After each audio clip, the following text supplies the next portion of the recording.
വർഷം 2005 3 സുഹൃത്തുക്കൾ Javed Kareem, Chad ഹർലി, Steve Chen എന്നിവർ പേപാൽ കമ്പനിയിൽ ജോലി ചെയ്തു.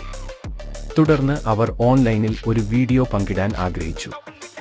മൂവരും ഒരു വീഡിയോ ഷെയറിംഗ് സൈറ്റിനായി തിരഞ്ഞു, പക്ഷേ അവർക്ക് അത് കണ്ടെത്താനായില്ല. അപ്പോഴാണ് അവർ സ്വന്തമായി സൃഷ്ടിക്കാൻ തീരുമാനിച്ചത്.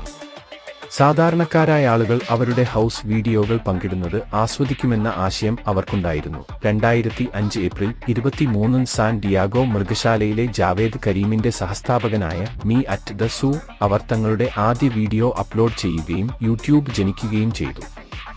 നവംബറോടെ റൊണാൾഡീഞ്ഞോയെ അവതരിപ്പിക്കുന്ന ഒരു നൈക്ക് പരസ്യം മൊത്തം 1 ദശലക്ഷം കാഴ്ചകൾ നേടുന്ന ആദ്യത്തെ വീഡിയോയായി മാറി.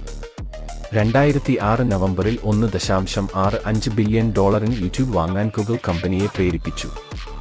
എന്നാൽ ഇപ്പോൾ യൂട്യൂബ് ഓരോന്നിനും 100 ദശലക്ഷത്തിലധികം വീഡിയോകൾ നൽകുന്നു. ദിവസം ഏകദേശം